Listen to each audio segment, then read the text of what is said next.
Welcome to HP Fanfiction. Support me by subscribing the channel. Also, like and share the video to keep me motivated to make more videos like these. 3 months to Halloween. Gather round, Giles commanded. I have a very important piece of information to impart. What is it, G-Man? Xander asked with a smirk. You finally going to admit that cricket isn't a sport? I most certainly am not, Giles said with the dignity he could muster. My contacts have informed me that a man named Mr. Black has surfaced. Distinguishing features include the fact that you will be unable to remember any distinguishing features. He seems to favor dark clothing. So what's the big deal? Buffy asked, with a shrug. He comes here, I'll slay him, just like I do to every other big bad that decides to surface in this burg. You most certainly will not, Giles said in horror. For one thing, Mr. Black is a great hero, and for another, Willow prompted. For another, Giles's voice was hoarse. For another, Mr. Black is one of the most dangerous beings on Earth. It is quite possible that you would not survive attacking him unless he could be persuaded to see the humor in the situation. The group went silent as they contemplated their mentor's words. Halloween, several hours before nightfall, Xander stood and stared at the rack in the costume shop, lamenting the state of his finances. Before him was an idea, something that would make him the most deadly thing to walk the streets of sunny hell. Well, a representation of him anyway. May I help you? The dry voice shocked Xander out of his daze. Whore! The boy jumped in surprise. No, I mean, could you show me where you have the toy guns? I could, the man allowed. But why don't you tell me what fascinated you about that black outfit?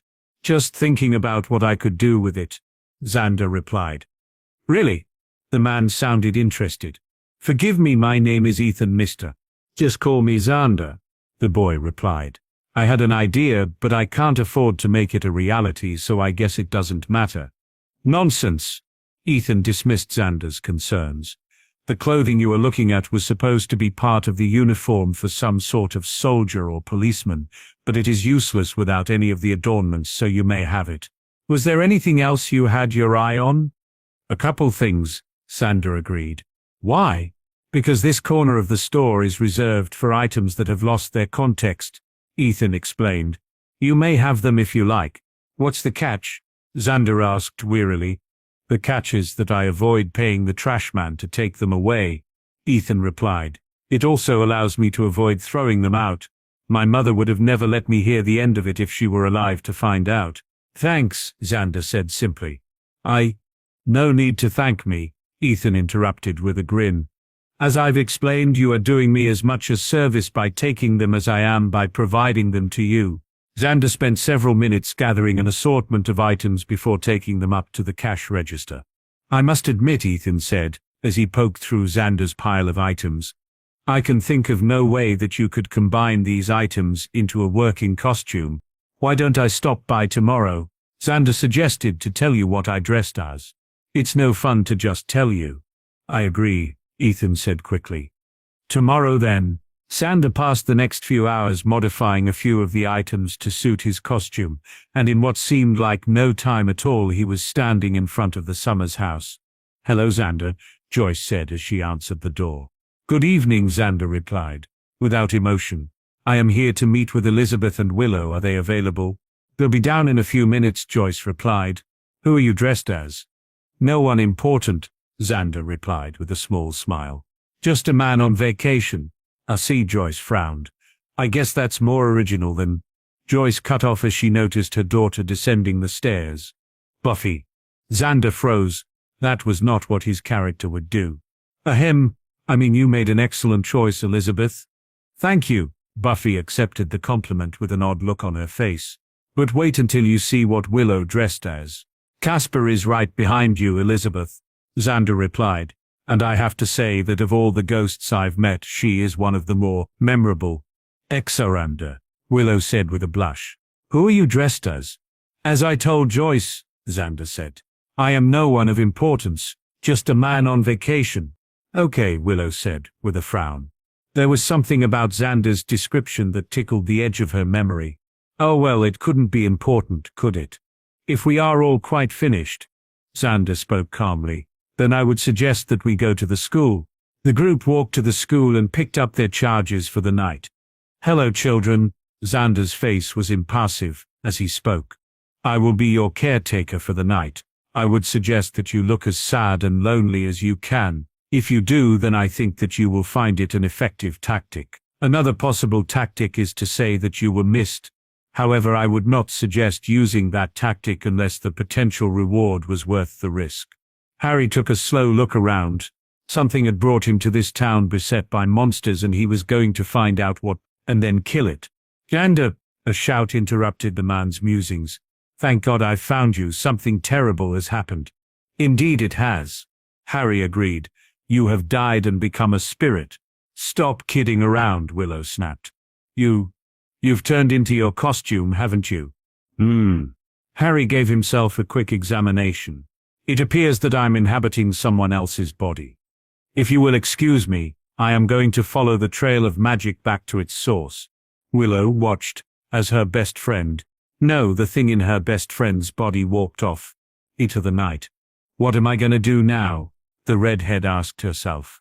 A scream in the distance answered her question and gave her a course of action to pursue. Buffy, back away from me, harlot, Buffy commanded, her fear disappearing under the rage she felt at being addressed in so familiar a manner by a common prostitute. Come with me, Willow said quickly. I'll take you someplace safe. Very well, Buffy agreed reluctantly. But be warned, if this is a trick, then I shall have you soundly thrashed. Why did she have to read that stupid romance? Willow lamented to herself. Giles looked up as two of his charges entered his inner sanctum. Is there a reason you decided to return early? I don't like your tone, Buffy said with a glare. Definitely regret loaning her that book, Willow muttered. Everyone's turned into their costume. Buffy became her image of a noblewoman and Xander became some sort of traveler. Traveler? Giles asked. Yeah, Willow agreed. He was dressed in black and he said he was on vacation. What? Giles went cold. What exactly did he say? He said he was just a guy on vacation, Willow replied. Good Lord. Hello? Ethan called out. He had the strangest feeling that there was something in the room with him. Hello, Harry replied. There's something I'd like to speak with you about. Oh? Ethan said nervously. And who might you be? Mr. Black, Harry whispered. And I'm not happy about the fact that you've called me here. Perhaps we can come to some sort of arrangement, Ethan suggested. Giles burst into the shop 15 minutes later and found his old friend Ethan cooling in front of a broken statue of the god Janus. Of all the people you had to annoy, Giles said slowly, you had to annoy him. All was quiet on the Hellmouth for the next week, as no one wanted to be the one to find out if the boy that hung out around the Slayer retained any piece of the one that had possessed him. A hush fell over Willie's as a man dressed in black seemed to appear at the bar. Mere. Willie shuddered. Yes, Mr. Black, Harry said coldly. Right away, sir, Willie said quickly. The best in the house. The bar was silent as Harry took his first sip. You know anything about a boy hanging around the Slayer? Maybe calling himself Alexander or possibly Michael? Yes, sir, Willie replied. What would you like to know about him? Just wanted to make sure I had the right town, Harry replied. I heard that the little bastard was using my identity again. Again? Willie squeaked. Yes, again, Harry agreed. He likes to play powerless to the point that he'll occasionally fake his own death. He only shows what he's capable of when he thinks he can pin everything on me. I had nothing to do with the burning of Rome, but I still get all the blame. Doesn't even arrange. Oh, to hell with it, you're not interested in my family troubles, Harry said with a smirk. I'll be seeing you around. Family troubles? Willie asked nervously. My idiot brother, Harry explained. You said he was calling himself Alexander again. Alexander, Willie managed to say before falling to the ground. Yes, Alexander, Harry agreed. Let's see how the little punk digs him out of this one. Harry managed to hold his laughter until he was several blocks away from the demon bar. Well? Xander asked. They fell for it, Harry replied. Can't believe it worked, Xander said in shock. They think you're my brother, Harry explained. One who likes to pretend to be a powerless mortal. Have fun with it and watch out for fledglings. Thanks. Xander replied. So I'll be seeing you this vacation? Yeah, Harry agreed. You've got the ability to do magic and there isn't a better place than my island to learn how to use it. But of temporal manipulation and some quick modifications and Mr. Black's brother will be ready to come home and raise hell. Later, Harry. Xander shook his new brother's hand. Goodbye, Xander, Harry replied. And it is unfortunate, but I do not know enough about Buffy to consider continuing this. If someone wishes to take it up, then they may have it with my blessings and a wish of good luck. Got the idea for this one from my group. Someone made a challenge. There was a very good reply and I got this idea that I didn't write for a while. Update: someone has picked this story up and I look forward to seeing what they do with it. Can't remember if I posted this. If I did, then here it is again. If I didn't, then enjoy. The Black Patronus. A large crowd of students shivered in fear as they ran through the streets of Hogsmeade, fleeing one of a large group of Dementors that had somehow escaped destruction or subjugation in the last war. Run! One of them shouted to a young fourth year that had calmly drawn her wand and stepped into the middle of the street. We've got to find the professors. Ignoring the crowd's advice, the young witch took a stance and paused for dramatic effect. Expecto Patronum, the young girl cast calmly. The panicking crowds paused to stare in shock at the silvery figure that emerged from the young witch's wand. The figure paused for a second, before walking towards the now cowering Dementors with a look of annoyance on his silvery face. The Dementors seemed torn between wanting to flee and standing their ground, and in the short time that it took for the silvery figure to reach them, two of the Dementors had fallen to the ground and appeared to be sobbing in fear. Finally reaching the Dementors, the silvery figure grabbed the lead Dementor and felled the creature with one well-placed punch. Smiling evilly, the silvery figure rolled up his sleeves and began laying waste to Azkaban's guards. Who the hell is that? A random man asked the young witch. And why is your Patronus a human? Death Eaters attacked my family a few years ago, the young witch answered calmly. My parents tried to defend us, but they were not skilled enough to fight them off. What happened? The random man asked, engrossed in the girl's story. A man appeared. The young witch's eyes were shining. The Death Eaters tried to curse him, but their best charms never seemed to hit. The man muttered something about how impossible it was to get some time off, and that now it was being ruined. Then he pulled out a small wand and muttered a charm. Then an anvil fell on the group of Death Eaters, crushing several of them. The young witch smiled at the memory. One of the wounded Death Eaters screamed at the man, demanding to know his identity, and nearly fainted in shock when he heard the answer. What happened next? Crook! Crook! The two looked up at the odd noise and saw the silvery figure pummeling one of the Dementors with what appeared to be the creature's own leg. Where was I? The girl paused. Oh yes, the Death Eaters surrendered their wands and begged for mercy.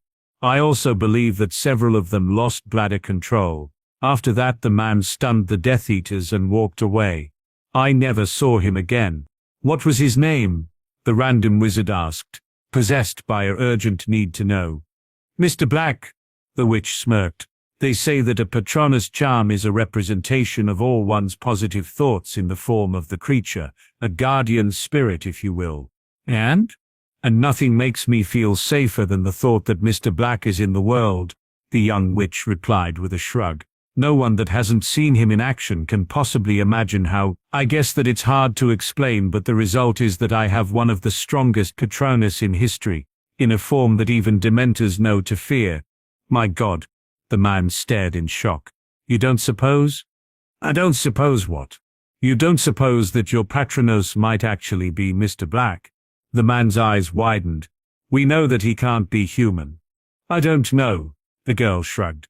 The consensus has been that since a Patronus is based on emotion and belief, that maybe it's powerful because of the power that I know is possessed by Mr. Black. That your belief that Mr. Black would be able to tear through a group of Dementors is somehow powering your charm and making it more capable. The man shrugged. That could also be correct. I don't suppose you'd be willing to allow it to be studied some more.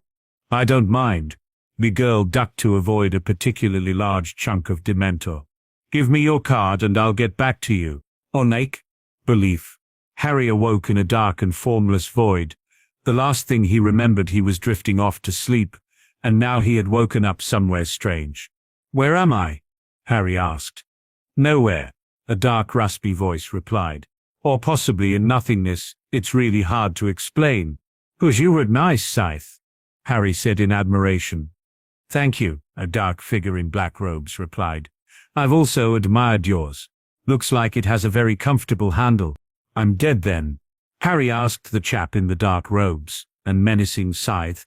"No," the figure replied. "You are not dead. Angry about the fact that people think I'm you." Harry said after a moment of thought, "I am sorry about that. Things just have a way of spiraling out of control whenever I'm around. People take the most innocent comments and, well, you get the picture." "I am not angry," the dark figure replied. "In fact, I found the whole thing to be quite droll." "Well, good then," Harry said slowly. "Then may I ask why I'm here?" "I needed to tell you something," the figure replied. "Oh? Yes," the figure agreed. "Belief is a powerful thing, perhaps the most powerful force in the world." "Really?" Harry said in interest. "Dumbledore's always maintained that the most powerful force was love." "They can be related," the figure allowed. "Many people believe that Mr. Black is a physical embodiment of death. So much belief focused on one thing is bound to have an effect." "Damn," Harry lamented, "as if my life wasn't complicated enough. You wondered why I brought you here. You wished to know why I chose to speak with you." Death seemed amused by the whole conversation. "It was to welcome you to the Union. Meetings are here every century or two, and I would also like to wish you well." "Squeak," a small rat in a grim robe agreed. "So what exactly do I have to do?" Harry asked with a sigh. "Just continue as you are," Death replied. "One of us may ask you to fill in if we need to take some time off. But other than that, your time is your own. Call the horseman. We don't stand a chance against Fredberger." "The really bad," the young council member shouted. "We have to call for help, leaving aside such things as the fact that I just don't feel right about fearing a man with such a name." Another council member sneered. "Who do you suggest we call?" "That's the beauty of it," the council member replied. "The spell will search out and find the being that fits our criteria and bring them here." "An elegant solution," the other council member conceded. "I withdraw my objection, except the one about the name." "I would like to raise an objection." An old man rose to his feet. "I do not think it right to draft a being into our war. We should not bring them here unless they agree to come of their own free will." "There isn't time for that," the young member replied. "We must act now." The general murmur of agreement seemed to support the young man's proclamation. "Then on your heads be the consequence," the old man replied. "If none of you have the sense to realize that a being as powerful as you intend to summon might get a bit annoyed at being ripped from his world to fight our war, then you deserve what happens to you.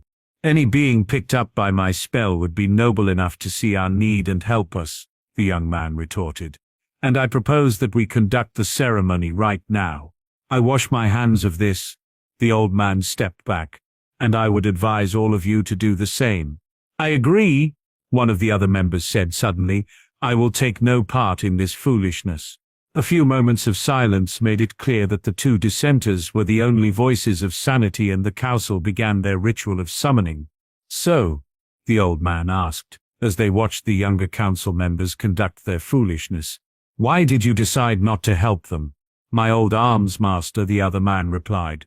"One of the finest men I ever knew and the only man that had the patience to teach me how to use a sword." "I don't understand." "He was also the most dangerous man I ever knew," the man continued. "Just the sort we need to deal with our problem, and just the sort that would be willing to help us. I wondered what his reaction would have been if he was kidnapped and dragged off to help in a war that wasn't his." "I see," the old man agreed. "It looks like things are coming to a head." Harry was annoyed. One moment he was walking down the halls of Main Black Ink office, and the next he was here, in front of a bunch of idiots in stupid robes. Let's just say that he wasn't in a good mood. "Good day," the head idiot called out. "You may be wondering why we brought you here." "You brought me here, huh?" Harry asked with a grin. "Nice to know." And with that, Harry kicked the lead idiot in the groin as hard as he could. "See that smile on his face?" the old councilman asked. "Maybe I was wrong to oppose this." "You weren't," his companion said quickly. My old arms master used to have the same smile when he was about to do something evil and sadistic. Just watch. They watched as the strange man kicked the lead idiot in the groin so hard that he raised 2 feet off the ground. They watched as he tore through the other council members like snot through a Kleenex, and they watched as he picked the leader off the foolishness up off the ground and proceeded to drown him in the sacred pool. Poor bastards, the old man said sadly. I tried to warn them, but they wouldn't listen. Don't feel too sorry, the other man said with a smile. He's going easy on them. It's easy. He's letting them live, isn't he? He's also coming over here, the old man cautioned. Hello, stranger. Fancy meeting you here. Hello, Harry replied. Were you involved with the idiots that brought me here? I am Elsamore, and this is my colleague Lord Trask, the old man said nervously. Well? Harry demanded.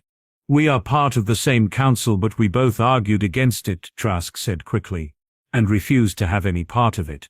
I see, Harry replied. My name is Mr. Black. Why did they decide to interrupt my day?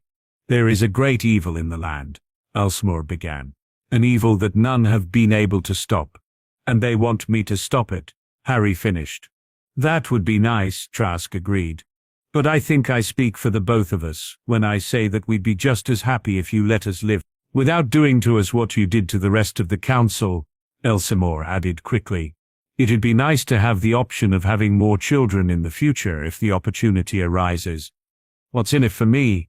Harry asked with a frown. To not kill us or to go after Fredberger the really bad? Elsamore asked. Fredberger the really bad? Harry shouted. That's what he calls himself. I'm afraid so, Trask agreed.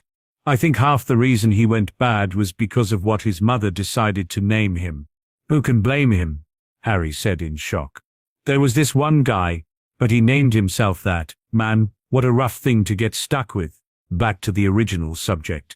Elsamore reluctantly brought the conversation back on track. Send me home now, Harry said flatly.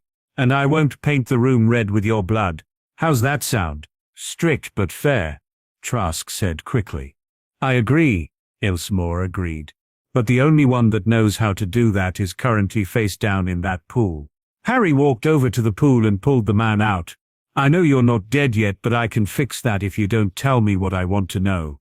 I keyed the spell to Fredberger's life force, the man coughed. You'll go home when he dies. Wrong answer, Harry said. Want to try again? It was the only ritual I could find, and we were desperate, the man shouted.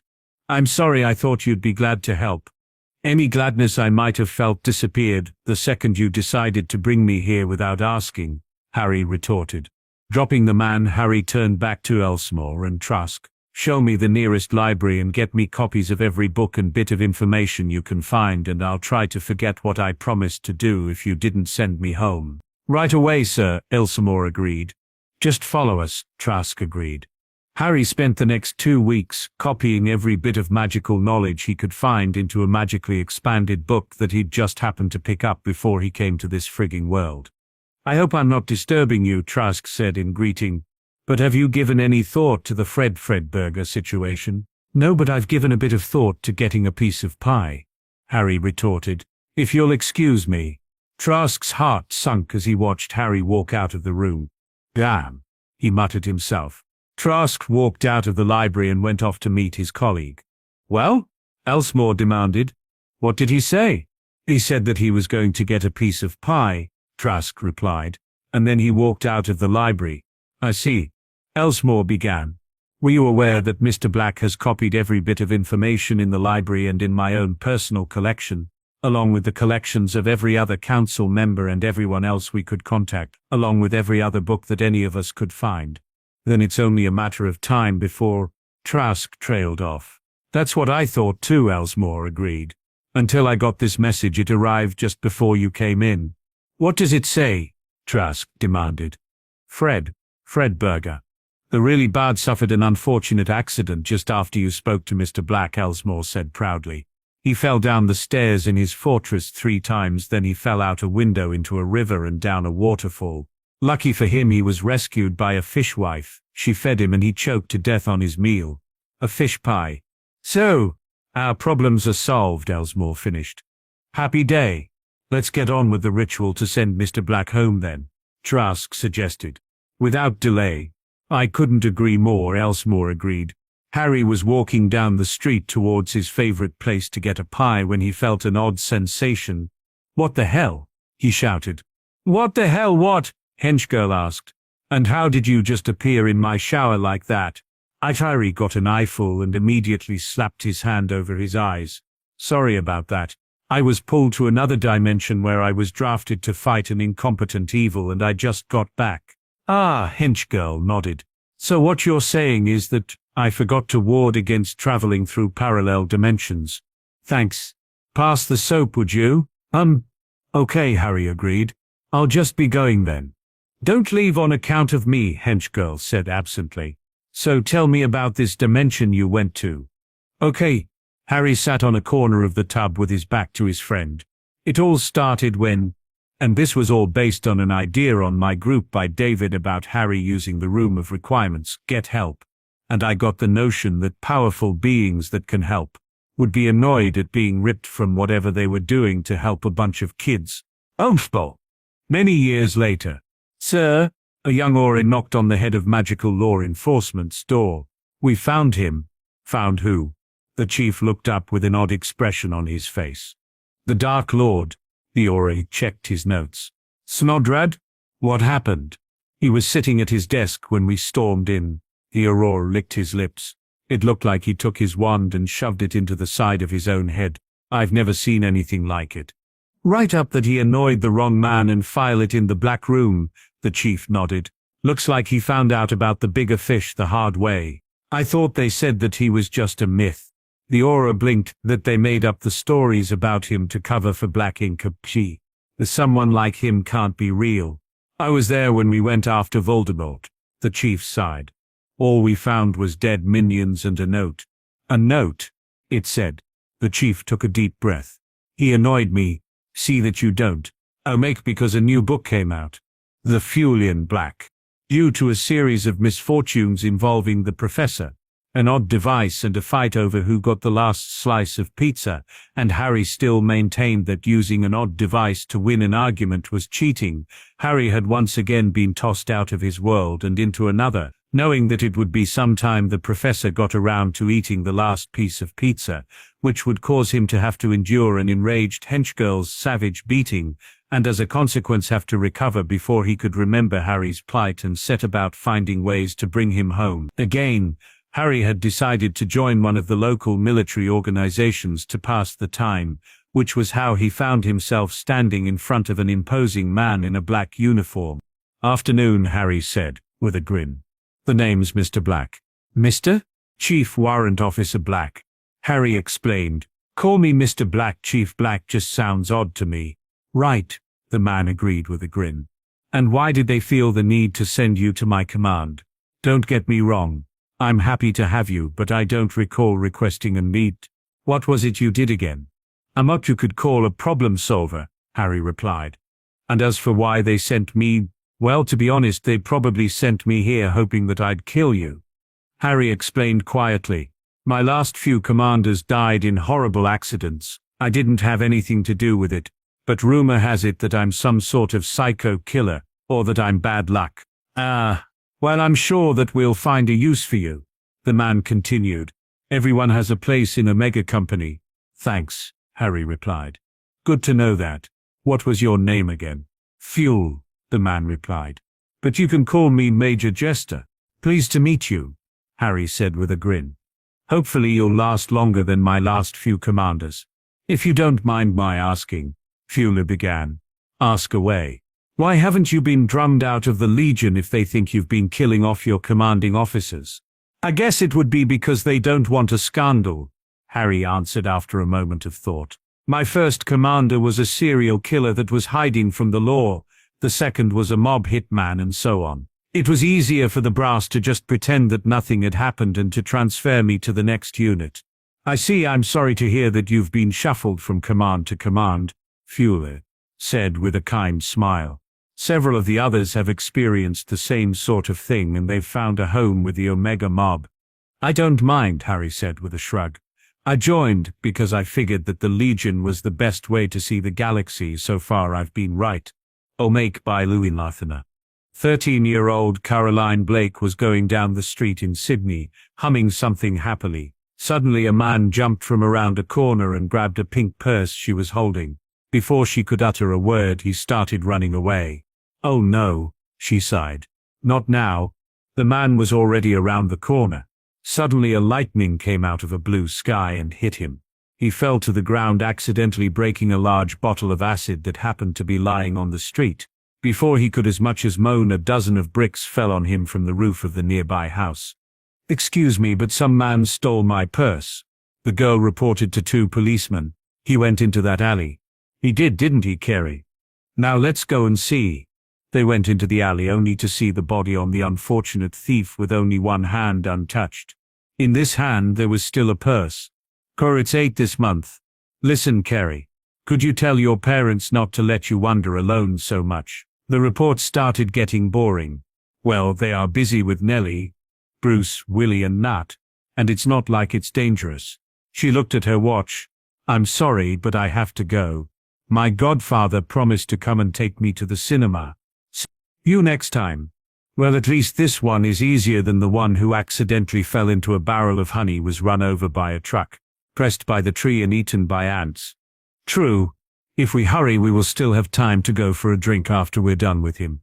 Do you think little Carrie has any more meetings with Godfather this month? Make by cela buen telecontar. The brown-haired man sat in his transport mulling over what was going on. The Telepath's Underground Railroad on Babylon 5 was crumbling now that Byron had performed his little Gandhi impersonation. So now why did the Corps want him to simply abandon Babylon 5? Give money to the Underground Railroad and get back to Geneva as soon as his Omega Squadron could. It made no sense. Bester would not obey. He had hunted far too long for these people. No one would make him look like a fool. Besides, the Corps was mother, the Corps was father. Someone was trying to contact him. What? This had better be good, he snapped back. Don't continue to pursue the Underground Railroad. Black ink is helping them. I'm not afraid of a spectre, Bester growled into the comlink. Mr. Bester, Black is still alive. No one can kill him. He's just a fairy tale to tell to kids to get them to behave, like threatening to sell your kid to the baker down the way.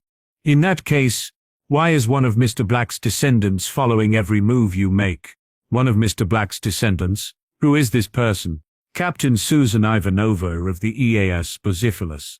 She has been following every move you make, Ike. Besides, Jason Mitchell, one of our best fight SIP cops, besides yourself, has just turned up dead. He drowned in 3 inches of water in his shower. He was murdered by Mr. Black himself.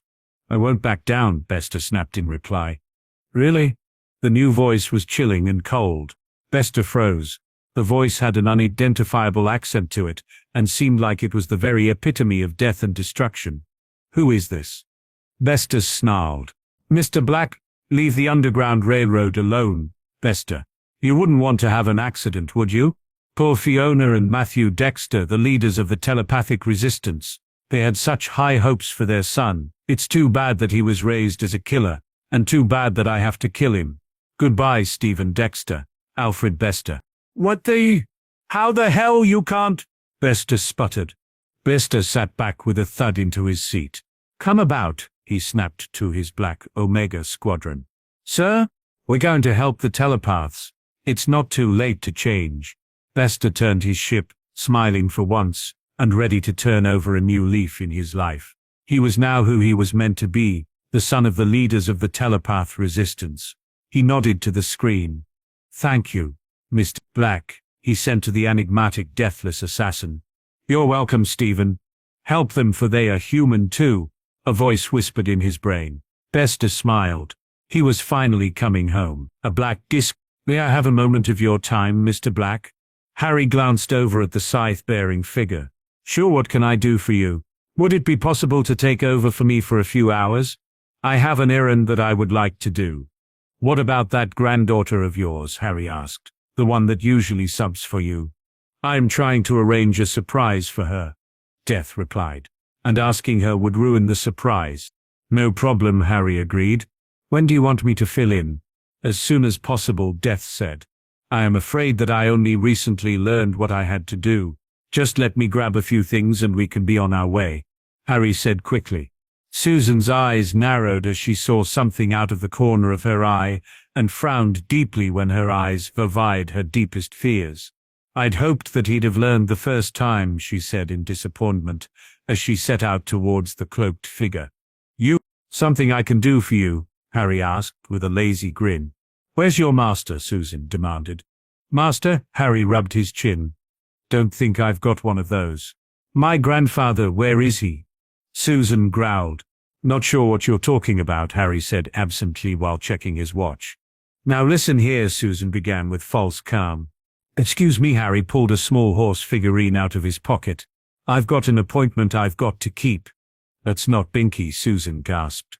No, it's Mortis, Harry agreed. Have a good day. But why do I always meet the wed ones? Harry muttered to himself as he galloped off. Why? Dismissing his thoughts of self-pity, Harry landed and walked into a convent alley. Give us your gold, a voice hissed from behind. And your horse. Harry glanced over his shoulder to look at the group of thugs. Maybe later. I don't think you understand the seriousness of the situation, the man said slowly, silently asking himself, why did he always have to deal with the crazy ones? Supposing I give you what you want, Harry began. What then? I won't lie to you, the man said with a nasty grin. I don't have a license. I'll have to cut you up so no one can give the guild my description. I see, Harry said in understanding. Goodbye. 2 rather bloody minutes later, Harry put his scythe away and resumed his wait. Hello, he called out to a passerby. You spelled your hat wrong. Not in the face. Wait, you're not the normal guy? Rincewind said while still maintaining his readiness to flee. Afraid he's busy at the moment, Harry replied. So where's the danger? Rincewind demanded. Why isn't something attacking me? His voice turned shrill. I'm afraid that's my fault, Harry said with an embarrassed chuckle. You see, I'm new to this and I accidentally eliminated the threat. Sorry about that. I'll just be going then, shall I? Harry said to the stunned wizard. By then, Harry mounted his horse and headed for the hills. One more thing to do, Harry muttered to himself. Harry's next and last stop was a small village in a tiny out-of-the-way country. He got off his mount and slipped unnoticed into the nearest house. It's his time then? An old woman asked without looking up from her patient. Afraid so, Harry agreed. Subbing for the other one then? Just for a few hours, Harry whispered. Get on with it then, the old woman commanded. May you find peace in the next world, Harry said quietly. It's done. Be on your way then, the old woman said without bothering to look up. Harry slipped out of the house as silently as he had entered and headed towards his horse. Thank you, Death said as he rode down on Mortis's twin. What'd you get her? Harry asked. A card with a humorous saying about the aging process and some flowers. Mind if I make a suggestion? Harry asked. What is it? Just something else you might want to give, Harry said with a grin. Have you considered giving her any? Happy birthday, Susan. Birthday? Susan asked in shock. Congratulations on being one step closer to death, Susan read the card. The shopkeeper assured me that it was quite humorous, Death added helpfully. Arthas, I'm back, Harry called out. Welcome back, henchgirl said with a big grin. And you brought a cute little kitty. Hello, little kitty. Kitty? Harry turned to regard the ugliest mass of scar tissue shaped like a cat that he'd ever seen. Must have stowed away with me. Better take him back. Could you just wait a few days? Henchgirl begged. He's so cute that I just have to cuddle with him. Just a few days, Harry reluctantly agreed. Then he goes home. Yay, henchgirl cheered. Little did Harry know the magnitude of his latest error. Where do you think I could find some milk for him? There should be some on the front step, Harry replied. I worked out a deal with a milkman when I was gone. I'll go look then. Is the monster gone? The doctor demanded. Did you take it back to hell? I took him home, Harry demurred. It shouldn't have even been possible, the doctor muttered to herself. How'd he do it? Do what? Harry immediately cursed himself for asking. The Nundu's pregnant, the doctor said flatly. But how? That thing you took back, hench girl's Whittle Kitty did it. The doctor growled. I didn't even notice till after you were gone. Bad enough it wrecks my lab, but to saddle me with having to take care of a pregnant nondu. But how? Harry said in confusion. I didn't think it was possible for a house cat to breed with a nondu. Apparently no cat has ever tried, the doctor said dryly, though I still maintain that the little bugger's a demon, and this is my rather pathetic attempt to play in the private preserve of one of the greats. Maybe someday I can do it justice, but not today. I'll make skeletons.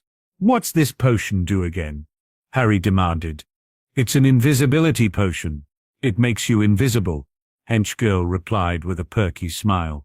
Now drink. Just so you understand, Harry sighed. This is under protest. Drink, hench girl repeated. Chug, chug, chug, she cheered, as Harry downed the potion. Is it working? Harry was afraid to look down at himself, and sort of, hench girl said nervously. Why don't I just step out for a bit? What did you do? Harry demanded. Where's my skin?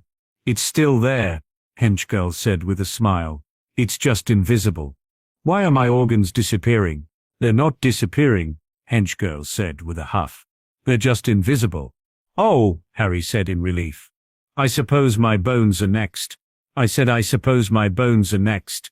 Doesn't look like it, hench girl said with a frown. Maybe if I were to... How long is this going to last? Harry's skeleton demanded. No more than a couple days, hench girl said dismissively. And you should eventually learn to control it. Control it? Harry asked flatly. After a few months, hench girl agreed. Now if you'll excuse me, I've got to figure out how to brew another potion that will hide your bones. What am I supposed to do now? Harry's skeleton whined. I'd put on a cloak and point at people, hench girl said after a moment of thought. Maybe check my watch occasionally. Oh, make Mr. Black and the Demoness by meteoric shipyards. In a private chateau in the Swiss Alps, a bell started ringing. The bell came from an alarm clock-like object that was sitting on an end table next to a bed where a blanket covered two people. An arm appeared from under the blanket and started feeling around the end table. It found what it was looking for, a small carbon graphite stick. It pointed the stick at the other arm, which had reached out from under the blankets, and suddenly a large mallet formed in the other hand. With uncanny precision, the mallet hit the alarm clock-looking thing and flattened it. The mallet disappeared and two heads emerged from under the blanket. What is it, darling? Asked a beautiful blonde woman whose shoulders gave the impression that she wasn't wearing anything, which, coincidentally, she wasn't. Nothing for you to worry about, Katrina. Go back to bed. I'll be back with breakfast before you know it. Don't take too long, Mr. Black. I won't. These things are usually cleared up pretty quickly. Mr. Black, wearing silk pajamas with snorkax on them, got up and slipped into the bathroom to get changed. He returned to the bedroom and cast a repair ore on the Dorklord detector that the professor had made for him. The alarm clock-like object's hands showed longitude and latitude rather than time. Katrina looked like she was sleeping again. Harry sighed. It was always something. He had come to the Alps to learn to ski and come to a mutually beneficial arrangement with the young Russian woman. She would teach him to ski, and he would help her break the curse that was upon her. He felt he was getting the better part of the deal. All he had to do was sleep with her and not have sex. Simple for someone who could resist Veela magic. But the cure was spoiled by the alarm, so they'll have to try again that night. He opened the door to the living room and looked at his other guests. How the heck had they found him? A whole flock of Veela was sleeping out there. The remains of last night's Monopoly game were still on the table. What was it with Veela and Monopoly? He apparated to the coordinates on the Dorklord detector and found himself in a trailer park in upstate New York. He looked around and quickly located the source of the magical emanations. He knocked on the door. It was opened by a man in shabby robes, aiming a wand at him. What do you want? I'm very busy. I noticed the magic here, and just wanted to make sure everything was okay. A wizard, eh? Come in. You're just in time. You can assist me. Yes, this will work out fine, Harry entered the mobile home and sat on the kitchen chair he was directed to. The wizard never lowered his wand. The table had been removed from the kitchen, and a pentagram was drawn on the linoleum floor. Harry couldn't help but notice it was rather sloppily done. As Harry sat down, chains appeared from the chair and wrapped around. He sighed. This could get ugly. The wizard turned back to the pentagram, read horrible-sounding words from a book, lit a black candle, rang a bell, and finished with, "Summon you, she who must obey." The street lights in the trailer park went out, and the candle flickered. And there was something in the pentagram. It was 6.5 feet high, with horns that extended another half-foot above. The two huge leathery bat-like wings were on its back. The rest of it looked like a large, beautifully proportioned woman. It wore a tiny, light blue bikini that might not be legal at many beaches. It was so small. "Success! You will help me take over the world. Start with that one," the mad wizard cried, pointing at Harry. The demoness looked at the figure and smiled. While, except for the horns, wings, and color, obsidian black, a black that no flesh and blood creature could actually be, she looked mostly human. Her smile disabused anyone of that notion. Her teeth were long, pointed, and sharp. The Dark Lord shuddered a little as he saw them. "This is going to be messy," he thought. The demoness spoke with a heavy Brooklyn accent. "Hello, Mr. Black. How you doing?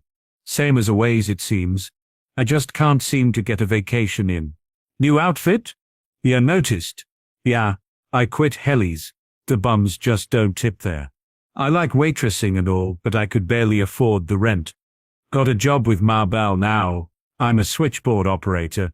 I get to disconnect people who are rude. Just yesterday, I cut off a long-distance call from Disties." Harry and the demoness laughed. "I'm glad things are working out for you, she. After you helped me out that time, ain't no one messing with me anymore. I just can't thank you enough." "My pleasure, she." The wizard had enough. "Don't talk him to death. Kill him." The demoness looked at the little man and put her hands on her. I don't think so, mister. This here is a friend of mine. But you are she who must obey. Big deal. Strange names come into fashion for a few centuries, and my parents saddled me with this one. I hear the same thing happens. With you humans, you end up with names like Moonbeam and John, until common sense takes over again. Doesn't help the kids though. They get stuck with the silly names for the rest of their lives. Brie. The wizard tried to point his wand at Harry, but when his hand was outstretched, he noticed that there was no wand in it. Harry, still sitting in the chair but without chains on him, was holding it. "You want me to take care of this bum, Mr. Black?" she asked. "Thanks. Gee, that would be great. Come on, mister. I think you'd make a nice snack for Cuddles. Don't be a stranger, Mr. Black." She grabbed the wizard and was gone. Before the little man could scream, Harry shuddered a little. He had met Cuddles. Demon pets. Well, anyway, he would have just killed him. He left a note for the American Auras, magically sent out a call to them, and apparated away. Today he was going to try snowboarding, right after he got Katrina and the rest of his guests' breakfast, or make by Chris Hill. "Boy! Where are you, boy? You are needed," screamed a being in blue armor. A young boy across the street slapped his face, then went over to the screaming giant. "What do you want?" "Boy, there is great danger. Not just to us, but to this entire town," stated the being. "Skulker," Danny Fenton said. "I've faced Plasmius. I've faced Pariah, and I've faced a lot of others from the Ghost Zone. I've even faced evil me. What could be worse than that?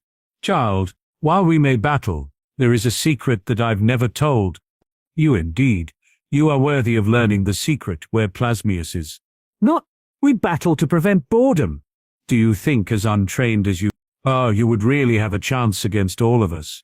Or even me if I truly brought forth my abilities?" said Skulker. "Yeah, that's why I always kick your butt," scowled Danny. Skulker took a second, and then began laughing out loud while leading Danny away from the more public areas. Child, we exist just short of forever. Do you not think that we would get bored after all that time? Besides, only a fool, such as Plasmius, would want this world to be under an iron rule. I may accept his money, but his foolishness is his own destruction. What is it then? Danny said, a little numb. Child. Danny, there is a strong power approaching this town, one that we ghosts fear more than pariah. This being is named Black. Pretends to be human. A wizard, if you will. By the laws he laughs at. All that happens in Amity Park should not occur. And everyone's memories would be erased. There are more rumors about him than can be imagined. It is said that he is older than the ancient spirits. Trap pariah, that he is the first, but having a way to return to life at any time. It is said that his power is 1,000,000 times greater than pariah. Skulker said. A stunned Danny replied, What does he want here? Danny, to answer your question, you need to ask, what does any immortal want?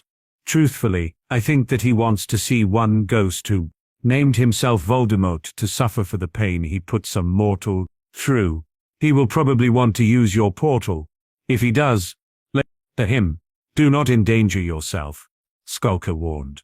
Besides, Voldemort is a whiny bint. I for one would be glad to hear his screams of torment. If I could get rid of his stupid comments. 'Tis not deserved to be counted among the dead. Wait, this guy is worse than the box ghost. Danny? This guy drives other ghosts off by being a complete, complaining, whiny, stupid entity. Of course we want to get rid of him. Wait, hold on, Danny said, not wanting anything to threaten his family, friends, or town, no matter the cost to himself. There's got to be a way to prevent something bad from happening. Skulker rubbed his chin. Danny, I know of no being that would challenge him. Evil being fear him, whether they are mortal, ghost, demon, and yes, demons do exist. The best we could do is make an appeal to him and appease his sensibilities. So you'll help me protect the town? Danny cautiously ventured. A smirk greeted that question. I have been authorized by all the ghosts you have encountered to offer a truce, from now to a month after. His attention is drawn elsewhere.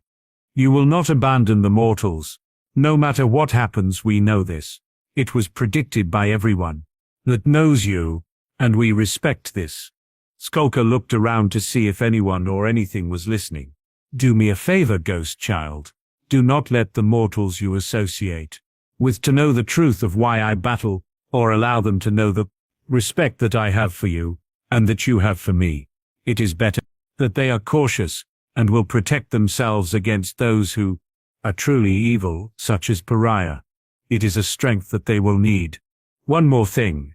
Here Skulker shouted hard enough to force Danny's hair to fly back. Do not think that you should ever let up in battle. We may be dealing with you lightly, but be assured the battles will get harder. Why, Skulker? Danny said as his of-time foe was about to leave. Why? Are you telling me this? Why are you training me? That is not my place to tell. Skulker replied. Perhaps you should talk with Clockwork once more. Sam was lying in her bed when a 12-year-old ghost dashed into her room. Where is he? Where is he? Danny has to be here. Where is he? Said Ghost gibbled. Whoa! Slow down, Danny. What's wrong? The young ghost girl caught herself and started to breath slowly. Mr. Black is coming. He heard about Danny and got curious. Sam shook her head. Who is Mr. Black? Who is Mr. Black?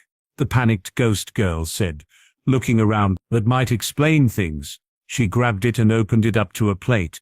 Room for some of Sam's research material. Seeing one of the books, depicting a scary character. This is who he is. Sam looked at the picture, and saw a black-cloaked figure bearing a scythe. Everything they could to follow Danny, much to his displeasure. A few days later, days that had a worried Sam, Danny and Jazz doing. He did the usual things, such as go to a dinner for breakfast, see that, whenever he caught them at it, a stranger whistled his way into town. Sights, and catch the Amity Park ghost tour. A tourist through and through, although he was snickering badly at the guys in white.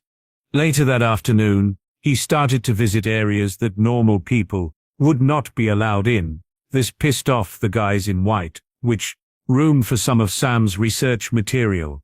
Seeing one of the books that might explain things, she grabbed it and opened it up to a plate, depicting a scary character.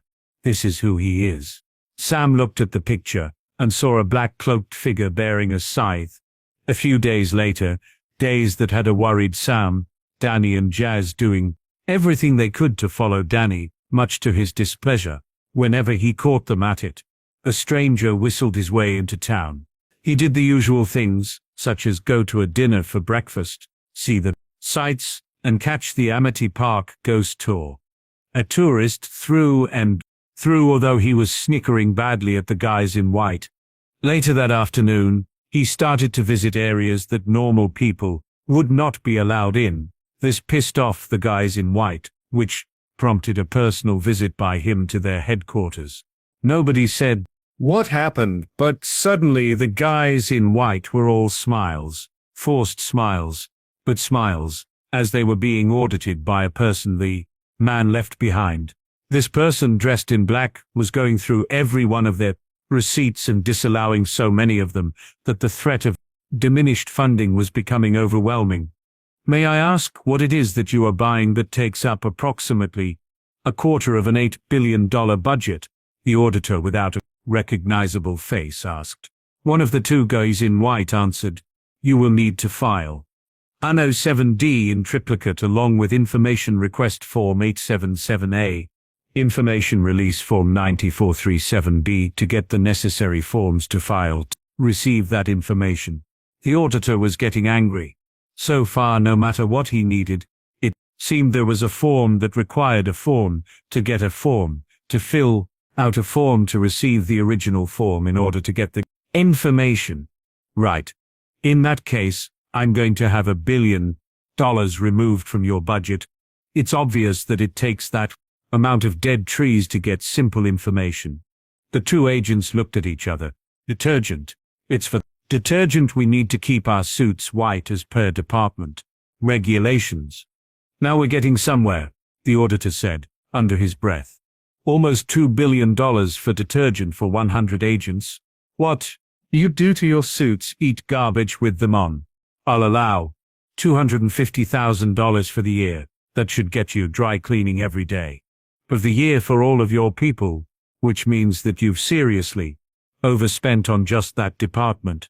Now, I've noticed that you've earmarked a budget of almost $250 million to follow one Danny Fenton around. I also noticed that you are using a lot of technology from Fenton Works that has not been paid for. I can only assume that this means the technology being used has been stolen. All this money to try and find something to blame on a child seems more to ensure that you do not have to pay the Fentons if they find out that you have stolen their technology.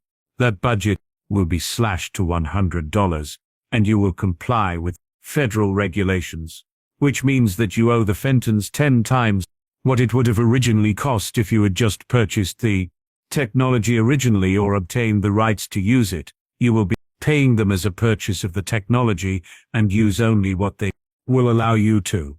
This means the Fentons must be brought in to audit all of your equipment, the auditor said as he tapped a copy of the Fenton Ghost Thermos. The two agents winced. If truth be known, everything was based on the Fenton's technology, and they had already made the kid mad at them several times in the past. It would not be pretty if he was the one to audit their equipment.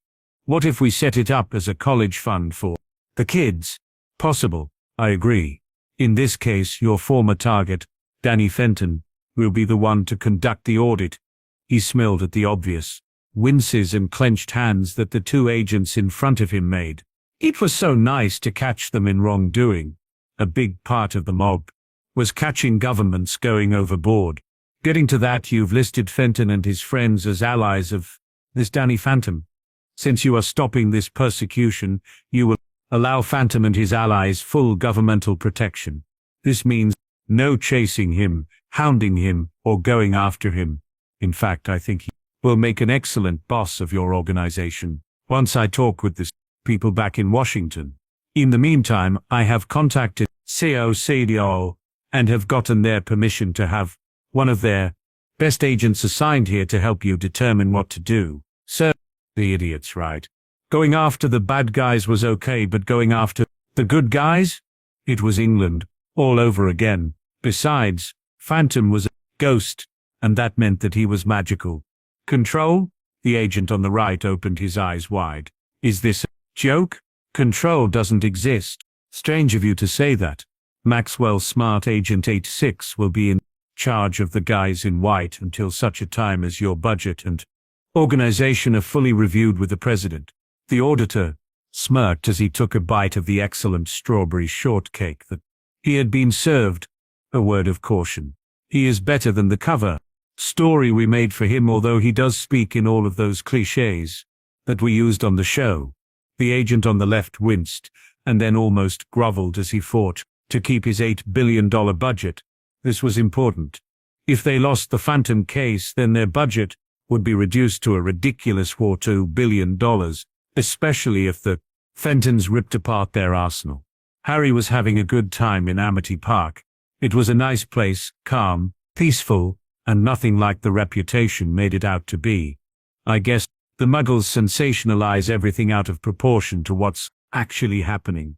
He had hoped to meet the local ghost hero, however, and congratulate him, possibly even get him to come and teach a few classes back at the island, as he was the only one who could possibly teach others how to deal with beings like Peeves. Unfortunately, it would have to wait, as he had to get back to what he needed to do. Can't let the bad guys think he was on a permanent vacation. Despite how relaxing that sounded, he'd have to come back every 2 weeks until he finally met Mr. Phantom. It was the only thing to do in this situation, and he was sure that they'd meet up if he kept to this schedule. Besides, that dinner had some of the best coffee cake that he'd ever tasted. End. On Make by Lurin Lothana. After reading another piece of The Hunt and listening to the news at the same time, I couldn't help but wonder how would Poland and Mr. Black mix, as some ideas jumped into my head and proved quite persistent.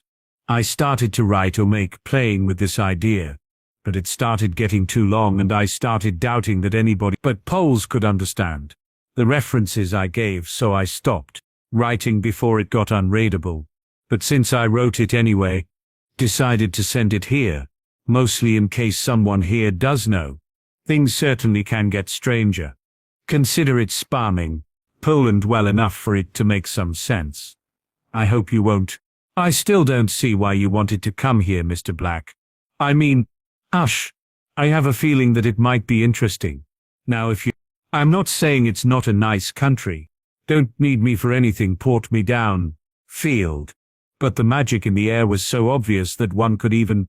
Harry looked where he landed. He seemed to be in the middle of an old willow standing between the crops. Upon a closer look, it tasted easily. The only thing around that wasn't a field appeared that someone was sitting inside, without any further thought. Harry approached the willow. Oh, hello, haven't noticed you? A creature inside the willow. Hello? Replied. Harry pointedly looked around. Really? Well, I'm doing crosswords, and wasn't really looking. The crossword fan admitted. I'm Rokita, by the way. A devil. A devil? Different job profile. Harry decided not to wonder about it too much. Stranger thing to be precise, I'm at a short. Different qualifications and a bit short then. How interesting. I'm Mr. Black. Happened after all, to him at least. It's a pleasure to meet you, Master. Rokita grinned, presenting quite uneven teeth.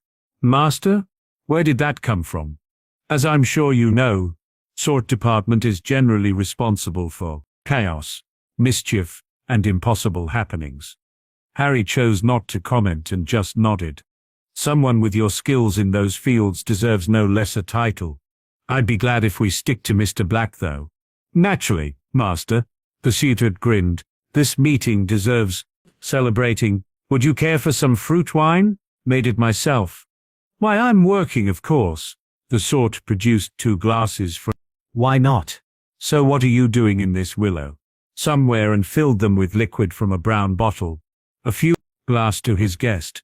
Drops fell on the wood, burning holes through it. Then he gave one. "You health, Mr. Black." The Chort rose his glass and drank half of it in one gulp. "And I'm working as a link between muggles and magicals." "Really? And doesn't it bother people a bit, with you being a sortin and all? It's a tradition, and besides they all know that magic exists. So, it's enough to say every time that there isn't such thing as magic. And even though there isn't, I'm still revulsed by the fact that it." Harry didn't look convinced. He took a sip of the fruit wine, hoping exists. They like hearing that. It might make the situation clearer. It didn't. "Sure, this way everybody knows how to find me," explained the. "And you are working in the middle of nowhere with nobody around. Come here to talk to me. Did you, Master Black?" Of that he finished his glass in another gulp. "I guess you didn't." Taught as if it was the most obvious thing in the world.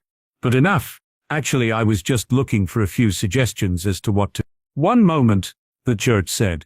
"You know a person like you might visit here to see Venice." "Of course you were. It's not far from here. Venice is a village. When I said here, I was thinking more in the terms of a country between Biscopin and Venice Lakes. Though I heard some stories that someone liked the name enough to use it for some city near Adriatic. Anyway, here is the address of Venice Devil you may like to talk to. Right apart from that, and I heard that there will be hatching of a dragon in Krakow's Dragon Reserve. Polish golden Wawel dragon is. He has a habit of scaring his guests away, but he is pretty old. Nearly extinct now due to its violent reaction to some food humans leave, so the hatching is going to be quite an event. And besides, you'd be able to see the capital at the same time." The knowledge gained in primary school concerning geography suddenly surfaced in Harry's head. Isn't Warsaw the capital? Muggle capital? Yes. Though the magical capital was moved back to Krakow. Chort's voice dropped to whisper. "Too many ghosts. Some people found it unnerving, especially foreign guests. But one does not speak about it openly." Harry nodded in understanding. "So Venice first, you say? Thank you for advice. Would you mind providing me a portkey? For you, Master, free of charge, double even as you want to catch the hatching as well." He set to work, not waiting for reply. "Here." Harry opened his mouth to say something and then changed his mind. "It activates on words, Winnidger, and smoke." "Have fun, Master." He just smiled to himself and shook his head. "Thanks. Until next time. And thanks for the drink, Winnidger." He disappeared. The Zort put a sign back in 10 minutes. If you're lucky. On one of the branches, and turned to the mirror that hung inside. After a moment, a creature with horns and wheat legs appeared in view. "This is Dirty Co Central. Who do you want to talk with?" "The boss." "Yes." "Are you sure?" "Country. I thought you would want to know." "Sir, I just wanted to report that Mr. Black is visiting the." "Well, if you're sure." "Connecting to Boruto's office." "Crisis?" "It's just an idea, sir, but maybe he came to provide a distraction." "He's visiting? Now?" "Just when we're in the middle in another file, but Poles could understand the references I gave, so I stopped writing before it got unreadable. But since I wrote it anyway, decided to send it here, mostly in case someone here does know Poland well enough for it to make some sense. I hope you won't consider it spamming. Things certainly can get stranger." "I still don't see why you wanted to come here, Mr. Black. I mean, I'm not saying it's not a nice country." "Hush. I have a feeling that it might be interesting. Now if you don't need me for anything, port me down." Harry looked where he landed.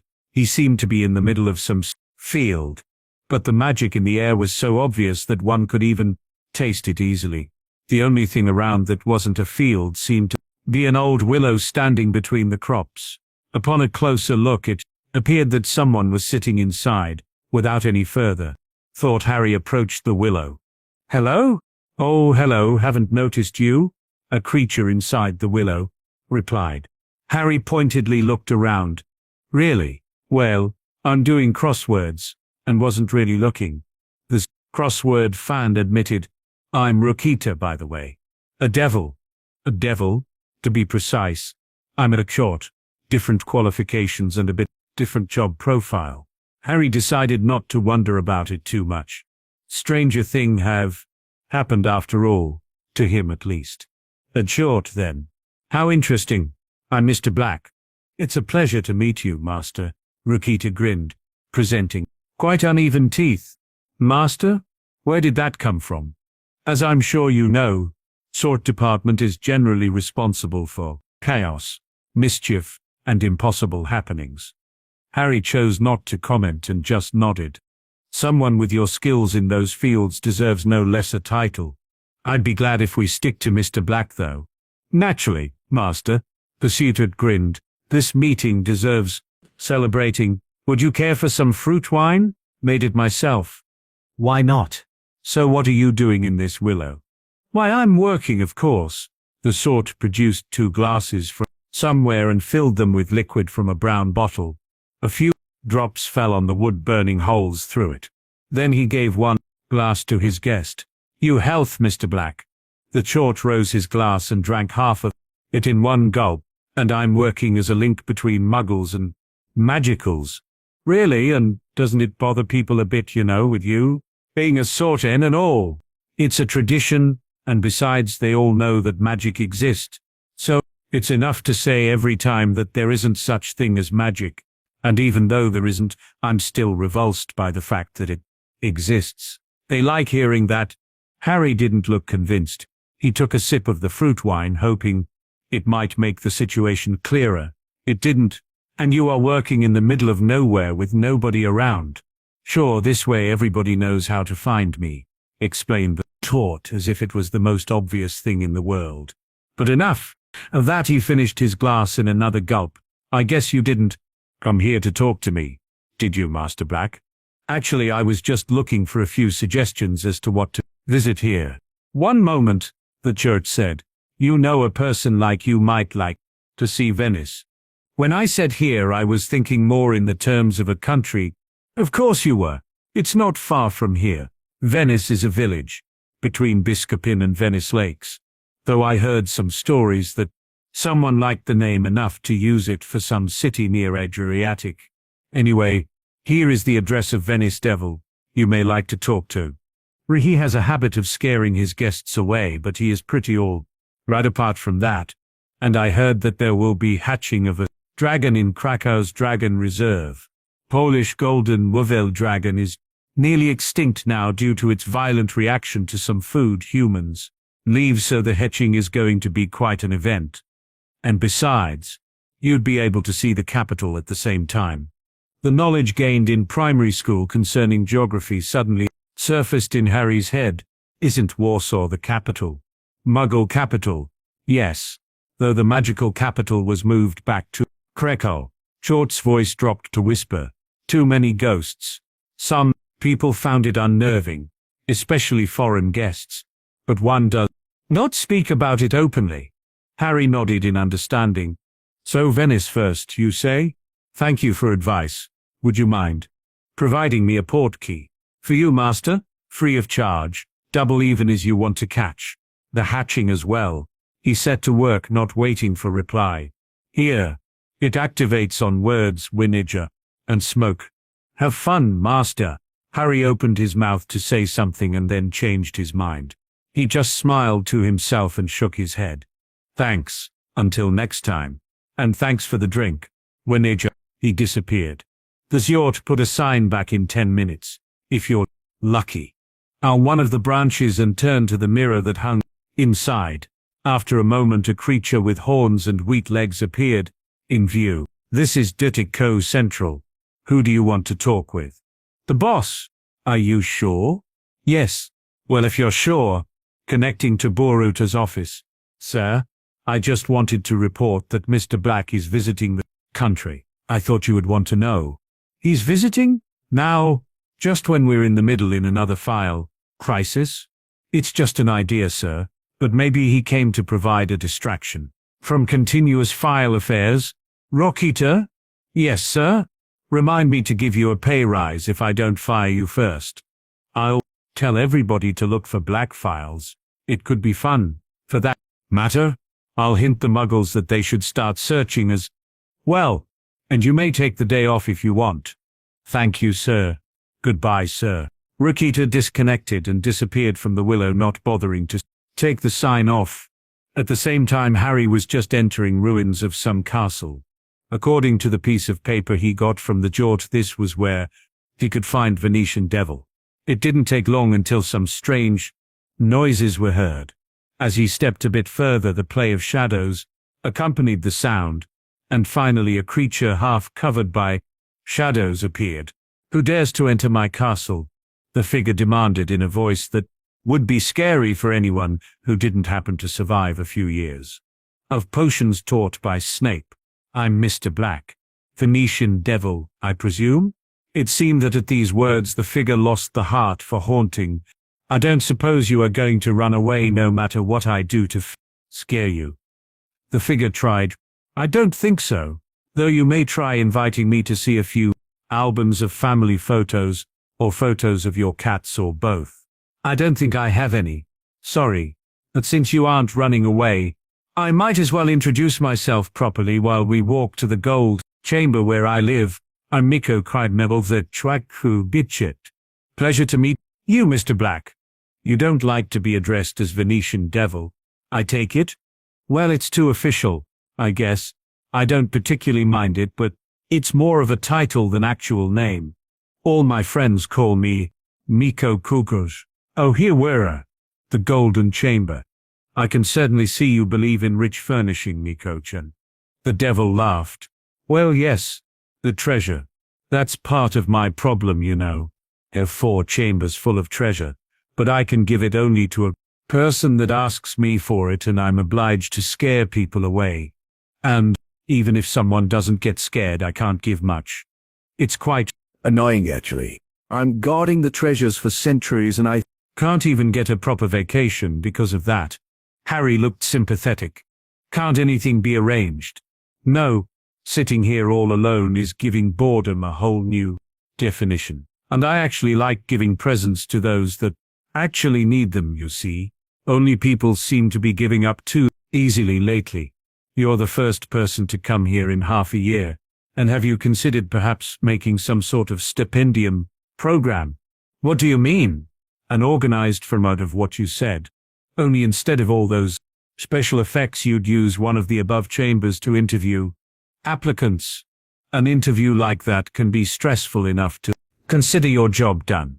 I'm sure one on my man would be glad to help organizing it." He handed Miko Chua to Sippo. "Instructions are on the side. You just need to ask for pencil, and I'm sure wizards and witches from poorer families would be glad that there is a possibility like that." "Sounds good, but under one condition, if you don't mind." "What would that be?" "I'm sure lending your name to promote the fund." "I don't think it would be a problem." The Nation Memory Institute was resembling a panicked hive at the moment. An elderly man sat in his office and was desperately tried to look as if he controlled everything that was happening. "Sir? I think we found it at last." "Good work, Nowak. Now bring me the Black's file here." "Files you mean, sir. And it's Kowalski." "Doesn't matter. Bring it here." "Of course, sir." The man gestured, and another man carried couple of very thick files. "Thank you, Kowalski. Put it on the desk." "Of course. But it's Nowak, sir." "Naturally." The man left. "So what can you tell me about him, Nowak?" "Kowalski, sir. We were actually quite surprised when we found the file was complete, lacking only a photo. He was going by Charney, which is a quite obvious pseudonym as it translates as Black into English. There was a note that a few people tried to make him a photo and failed. When someone was sent to remedy that, he ended with severe case of hypothermia frostbites that made him lose a hand. July. Another one was hit by a car in the middle of a wood 40 kilometers from the nearest road. Then there was a gangrene case after a paper cut. "You are getting off the topic, Nowak." "Kowalski, sir. The interesting thing about the files is that none of them state which site he was on. Just some observations. Note of what he did from time to time. The first files were made during war, and then they thought he was on a friend as he was fighting against Nazis. Then he was back in 1948, and for 2 years it seemed as if he was in the opposition, and then he resurfaced in 1951 and seemed pretty neutral, but the files said that he is not to be underestimated, and nobody is to aggravate him. He's described as too powerful to oppose. The last mention of him is from February 1953.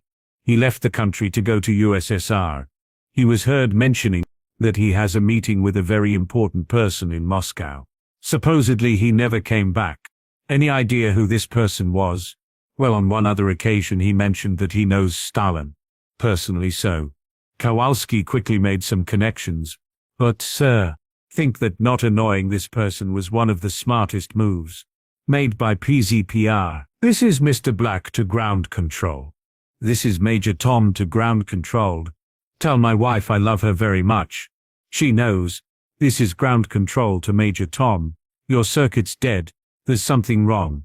Can you hear me, Major Tom? Can you hear me, Major Tom? This is Major Tom to ground control. I see an old sailing ship.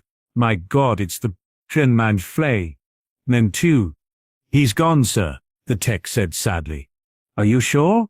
We couldn't get life support restarted, the tech said. He can't be alive.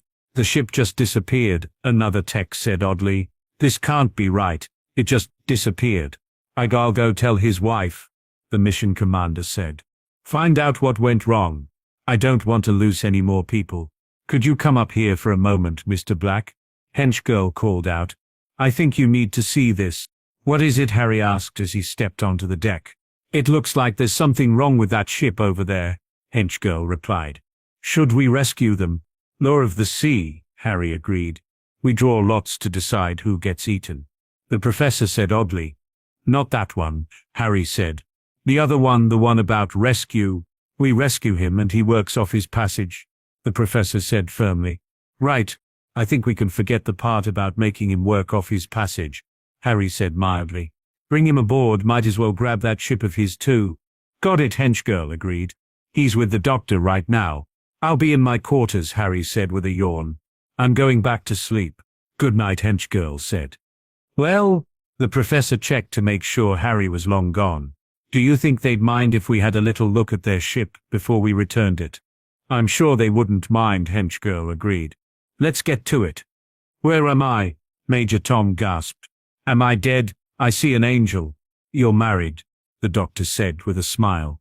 But I appreciate the thought. You're safe, we're taking you home. Home? Just rest, the doctor said. Okay, Major Tom agreed. His eyes began to close. Is he going to be okay? Hench girl peeked into the room. He'll be fine, the doctor said. A few more minutes. Good, Hench girl said firmly. Did you hear what the professor wanted to do? What now? The doctor sighed. He thought we'd make your patient work his way home, Hench girl replied. But don't worry, Mr. Black set him straight. We're taking him home for free. Good. Will, I'd better get back to the professor. He won't remember to put the spaceship back together unless I remind him to. Right, later then. The mission commander didn't hurry as he walked out of the building. He still couldn't think of how he'd be able to bring himself to break the bad news. It's my responsibility, he said for the 100th time. I have to What in the hell? He couldn't believe his eyes. Sitting in the parking lot in the company vehicles only section was what appeared to be the missing spacecraft. He was only one of a group of people that stumbled towards the craft, and after taking a couple deep breaths, he looked into the open hatch. Medic, did you remember to put the hatch back on? The professor asked as the ship got back on course. Yeah, Hench girl agreed. Did you remember to put the clock back on the right time after you set it forward? I believe they like to call it a chronograph, the professor said in a superior tone. Fine, Hench girl growled. Did you remember to set the chronograph back to the right time? It would be rude not to after you messed with it. That's the story, Major Tom said. Then I woke up back here. You mentioned seeing an old-fashioned sailing ship before you blacked out, the mission commander said slowly. And the transcripts have you say something about a Flying Dutchman. Maybe, Major Tom said with a shrug. I don't remember that part. Major Tom, have you ever heard the legend of the Flying Dutchman? The part where the only way off is to find someone else to take your place, Major Tom said with a laugh. Well, as you can see, they let me. The man turned white. What is it? I just remembered a conversation they were having as I fell asleep, Major Tom whispered. Something about how I'd normally have to work off my passage, but someone named Mr. Black said I was to go free. Mr. Black? One of the other men gasped. It can't be. What do you know? The mission commander demanded. Just rumors, the man replied nervously. Just rumors. But I think Major Tom is very lucky.